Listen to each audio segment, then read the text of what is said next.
everyone. Welcome to your Fearless Friday. Now, this is the second time I have attempted to record this.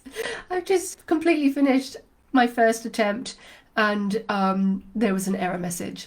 So I don't know if it even went live in the group. So here I am again. Hopefully, a little more succinct this time round than last time. But here we are. So welcome everyone to your Fearless Friday, and I hope you've all had a fabulous week. I hope you've all been enjoying the glorious warm weather, or at least it was down south. I'm hoping it was the same up north last week. And it's been a great week here in Rising Strong HQ, with lots of opportunities coming in, and exciting things that as I'll share with you along the way as I can, because this spring, like next spring, is gearing up to be quite an exciting one for all of us, including you, because I'm going to take you with me, and which because you know that you guys are being in here is what brings me joy. So that's it. So I hope you've had a great week. Now, today I'm going to talk to you around honouring yourself, following on from that beautiful poem that I posted a couple of days ago. I thought, we need to build on that, because it is such a powerful poem. And it rings true, right, for all of us. And if you haven't read it, just scroll down and you'll easily find it. It's by Emery Hall. It's poignant for us, and it's powerful. So I absolutely go read it after this. Stay with me. Because what I want to share with you now is how. I want to share a little bit of that. How do we do that? Right? How do we look back over our life and honor every version of ourselves? Because you and I know better than most that when we come through a catalyst such as cancer, if we are one of the lucky ones and we make it through the other side, we are not the same person. And so we're at our lowest ebb emotionally and physically, and we no longer recognize who we are, right? We don't know who we are. We don't recognize ourselves anymore, which was how this support group was born, right? Because that was one of my greatest struggles, was during that time of recovery, and believing that I would be positively joyful when I came through the other side. And the truth was not that.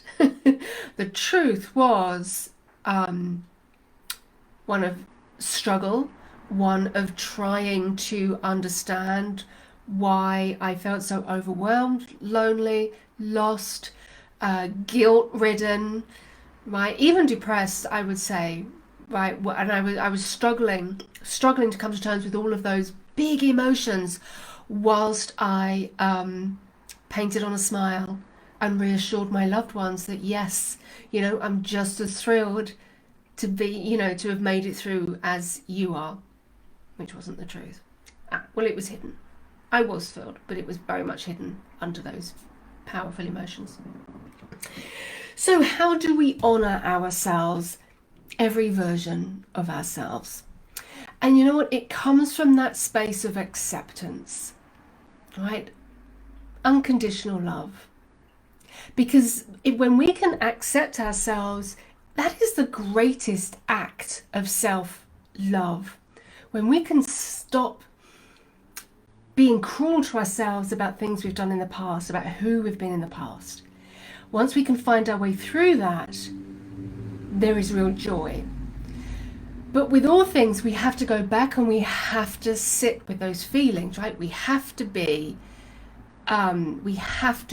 with us. I'm sorry, I'm getting distracted.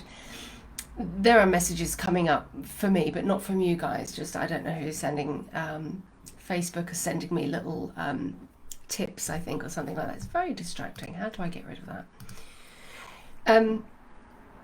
Honoring ourselves, accepting ourselves, having to go back and sit with it, having to go back and find that meaning and acceptance of whatever version you go, whatever version you are in, you are doing the best you can.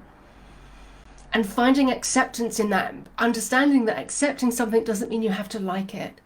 If I share with you part of my story, I very much didn't know who I was for a very long time. I was very lost. Like my 20s and a lot of my 30s were just lost in an overwhelmed place of feeling empty. I didn't know who I was. And when you don't know who you are, then you become a really big people pleaser, right? You live by other people's standards and principles and values, right? Because you don't know your own. And back then, I had no idea about coaching or personal development, or anything like that. So it was all so foreign to me, and I was just doing the best I can. But I was very angry, and I was very overwhelmed, and I was very lost, and I didn't know how to change it. And like attracts like. When you're angry all the time, then you attract people around you who are also angry. Right? Now you're in the perfect storm.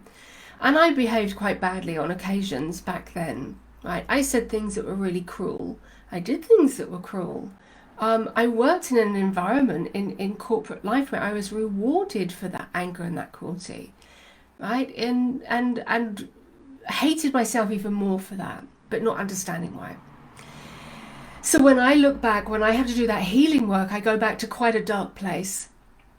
And you have to sit with it. And you have to love yourself through it. And you have to allow yourself to feel the big feels. And then through that, you will find acceptance of you were doing the best you could. When we know more, we do better, right? When we know better, we do better. And this is where you're at, in this place, right? You may be feeling lost, overwhelmed. You're learning more about yourself. Forgiveness plays a big part, right? In being able to honor yourself, we have to find that forgiveness. So once we can accept the past versions of who we were, every version of who we were, it will lead us onto a place of forgiveness. Acceptance, forgiveness.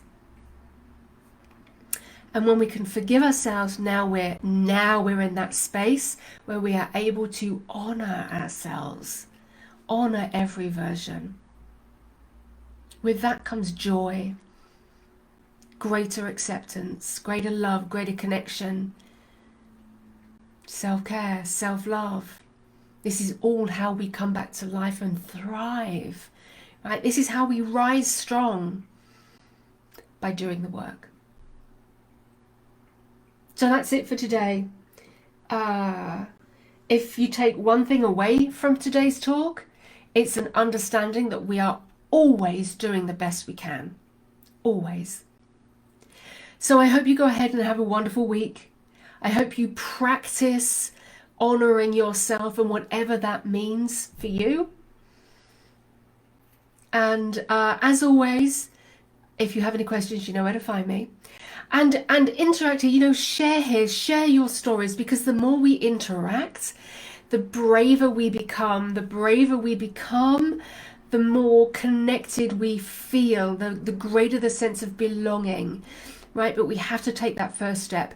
And you in this group are in a really safe space. So use it. Talk to me. Talk to one another. Have a great week.